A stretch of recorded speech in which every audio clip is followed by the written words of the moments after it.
Assalamualaikum warahmatullahi wabarakatuh.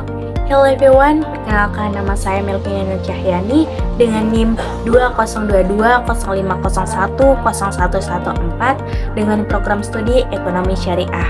Di sini saya akan menjelaskan mengenai manajemen investasi syariah dan materi yang pertama adalah pengertian manajemen investasi syariah. Apa sih investasi syariah itu? Investasi syariah adalah penanaman modal yang sesuai dengan prinsip syariah Islam. Investasi ini berlandaskan hukum Islam dan menghindari riba, perjudian, dan investasi pada sektor yang tidak sesuai syariah. Tetapi, bagaimana cara mengelola investasi syariah tersebut?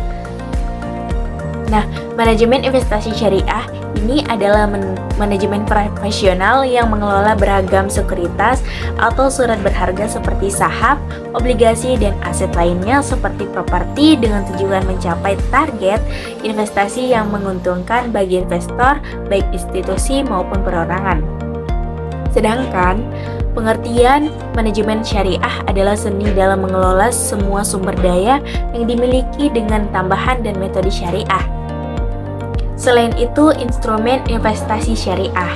Investasi syariah memiliki berbagai instrumen yang sesuai dengan prinsip-prinsip Islam. Instrumen ini dirancang untuk memberikan keuntungan yang halal dan menghindari unsur riba, gharar, dan maisir. Yang pertama adalah saham syariah, kedua reksadana syariah, yang ketiga adalah sukuk, keempat emas, dan juga yang terakhir adalah properti syariah. Sebelum berinvestasi, investor harus menentukan tujuan keuangan mereka seperti jangka pendek, menengah, ataupun panjang. Dengan tujuan yang jelas, investor bisa memilih instrumen investasi syariah yang sesuai dengan mereka. Untuk memilih investasi yang baik, investor harus melakukan analisis terhadap instrumen yang ingin dibeli. Yaitu yang pertama adalah investasi fundamental, yaitu di mana menilai berdasarkan kinerja perusahaan atau aset berdasarkan laporan keuangan, model bisnis, manajemen dan tata kelola, dan juga kesesuaian syariah. Dewan Pengawas Syariah atau DPS adalah lembaga yang berperan dalam mengawasi, menilai, dan memastikan kepatuhan investasi serta produk keuangan terhadap prinsip-prinsip syariah Islam.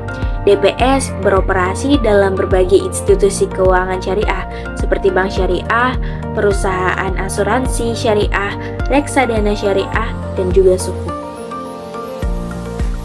Nah, untuk materi yang kedua adalah produk investasi pada perbankan syariah. Ada yang pertama yaitu tabungan dan deposito syariah, yang dimana deposito mudharabah adalah produk investasi bagi hasil antara nasabah sebagai pemilik dan juga bank sebagai pengelola, yang dimana nasabah ini menitipkan dana untuk jangka waktu tertentu dan memperoleh bagi hasil sesuai kesepakatan nisbah. Yang kedua adalah reksadana syariah.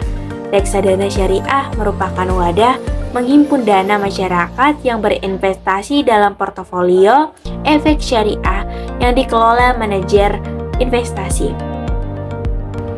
Yang ketiga ada sukuk atau obligasi syariah, yang dimana merupakan surat berharga bentuk perwakilan kepemilikan aset berwujud atau manfaat yang menjadi dasar penerbitan sukuk tersebut.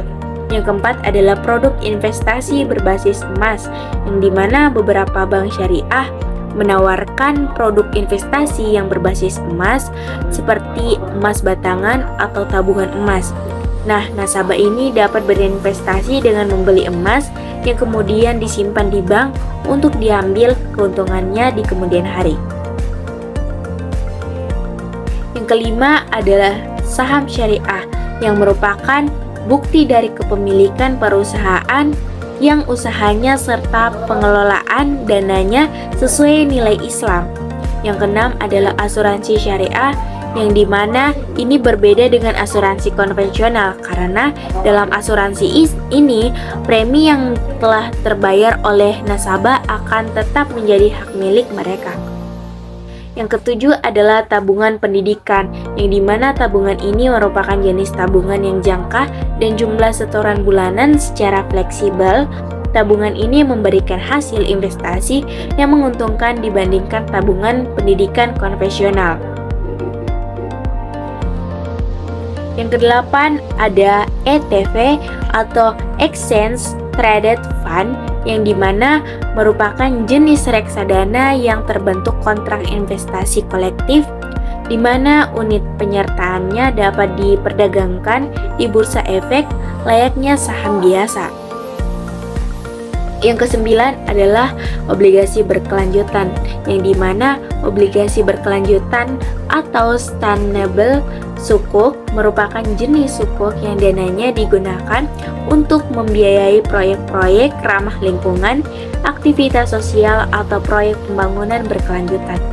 Dan yang terakhir adalah efek syariah, yang dimana untuk memudahkan identifikasi saham-saham yang memenuhi prinsip-prinsip syariah.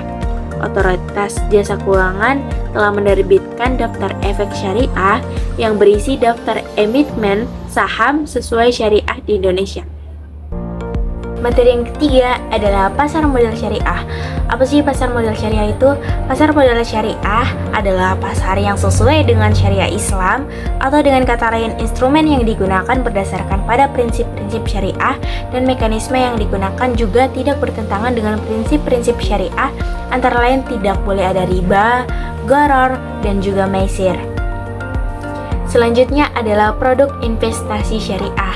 Yang pertama adalah saham syariah, kedua obligasi syariah atau sukuk, ketiga reksadana syariah, keempat efek beragun aset syariah, yang kelima adalah surat berharga komersial syariah. Ada juga peran dan juga fungsi pasar modal syariah. Nah, pasar modal syariah memiliki peran khusus. Yang pertama, sumber pembiayaan, yaitu memberikan pembiayaan bagi perusahaan melalui penerbitan surat berharga syariah. Yang kedua adalah memberikan sarana investasi bagi investor yang sesuai dengan prinsip syariah. Selanjutnya adalah fungsi pasar modal syariah. Pertama, yaitu membantu perusahaan mendapatkan dana dan mengalokasikan investasi secara efektif. Yang kedua adalah meningkatkan kegiatan ekonomi, menciptakan lapangan kerja, dan meningkatkan penerimaan pajak. Yang ketiga adalah memfasilitasi perdagangan instrumen keuangan jangka panjang. Dan yang terakhir adalah memberikan peluang bagi investor untuk memiliki bisnis dan juga memantau tata kelola perusahaan. Sekarang kita akan masuk ke materi yang keempat, yaitu reksadana syariah. Nah, apa sih reksadana syariah itu? Reksadana syariah adalah wadah untuk menghimpun dana dari masyarakat pemodal untuk diinvestasikan dalam portofolio efek oleh manajer investasi. Nah, reksadana syariah ini memiliki pengertian yang sama dengan reksadana konvensional, tetapi pengelolaan dan investasi harus berdasarkan syariat Islam. Nah, apa sih perbedaan reksadana syariah dan juga konvensional? Reksadana syariah adalah berinvestasi dalam sektor yang halal. Kalau reksadana konvensional itu dapat berinvestasi dalam bidang terlarang oleh syariah. Nah, selanjutnya adalah materi kelima, yaitu obligasi syariah.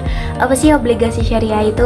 Nah, obligasi syariah atau sukuk adalah surat berharga sebagai instrumen investasi yang diterbitkan berdasarkan suatu transaksi akad syariah yang melandasinya, yang berupa ijaroh atau sewa, mudharabah atau bagi hasil, dan juga musyarakah atau yang lainnya.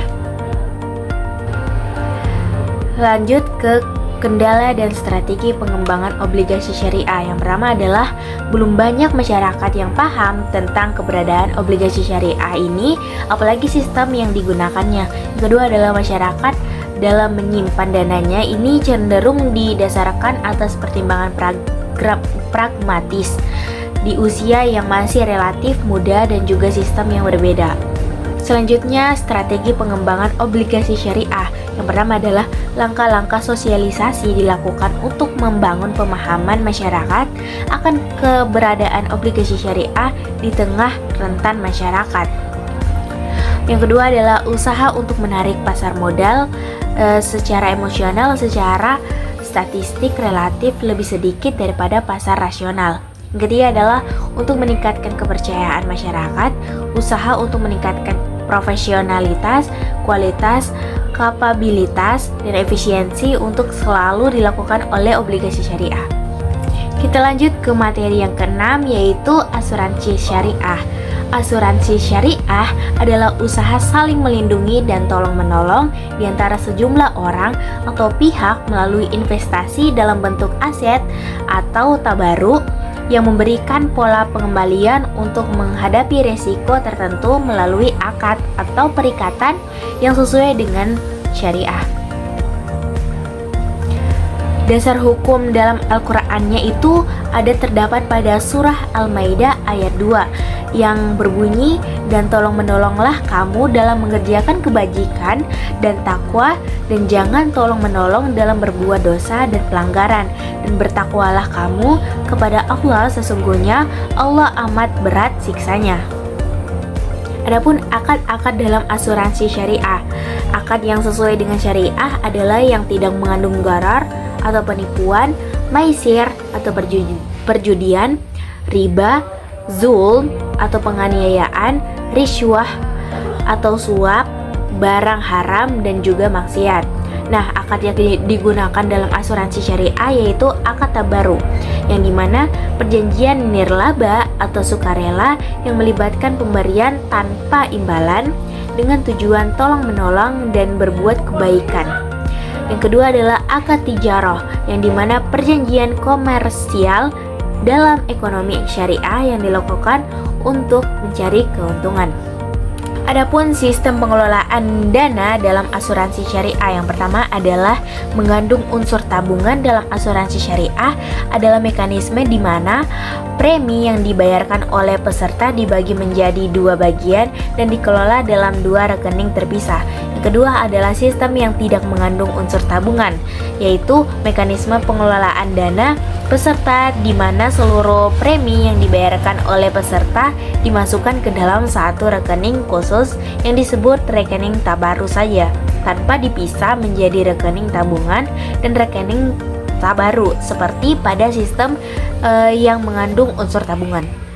Dalam asuransi syariah ada beberapa poin. Yang pertama adalah bagi hasil surplus underwriting, yang dimana bagi hasil yang diperoleh dari surplus underwriting ini yang dibagi secara profesional antara peserta dan juga pengelola dengan nishab yang telah ditetapkan sebelumnya. Yang kedua adalah bagi hasil investasi, yang dimana bagi hasil yang diperoleh secara profesional berdasarkan nisbah bagi hasil yang telah ditentukan, baik dari hasil investasi dan rekening tabungan peserta maupun dari dana rekening tabaruk. Yang ketiga adalah dana pemegang saham, yang dimana dana yang disiapkan oleh pasar pemegang saham sebagai pemodal setor bagi perusahaan, bagi pada tahap awal berdirinya perusahaan maupun penambahan dana setelah perusahaan berjalan. Selanjutnya kita masuk ke materi yang terakhir, yaitu infak dan sedekah sebagai instrumen investasi syariah. Infak berasal dari kata anfaqa yang berarti mengeluarkan sesuatu atau harta untuk kepentingan sesuatu. Menurut terminologi syariat, infak berarti mengeluarkan sebagian dari harta atau pendapatan untuk suatu kepentingan yang diperintahkan Islam. Jika zakat ada nisabnya, infak tidak mengenal nishab. Sedekah berasal dari kata sedekah yang berarti benar. Orang yang sudah bersedekah adalah orang yang benar pengakuan imannya. Adapun secara terminologi syariat sedekah, maka makna asalnya adalah taqiqu syai'in bi syai'i, atau menetapkan sesuatu pada sesuatu sikapnya sukarela dan tidak terikat pada syarat-syarat tertentu dalam mengeluarkannya, baik mengenai jumlah, waktu, dan kadarnya. Infak dan sedekah dalam konteks ekonomi. Menurut Mubiarto tahun 1982, zakat, infak, dan sedekah mengandung hikmah yang bersifat rohani dan filosofis. Yang pertama adalah menumbuh suburkan harta dan pahala, serta mampu membersihkan diri dari sifat-sifat kikir. Yang kedua adalah melindungi masyarakat dari kemiskinan dan kemelaratan sosial.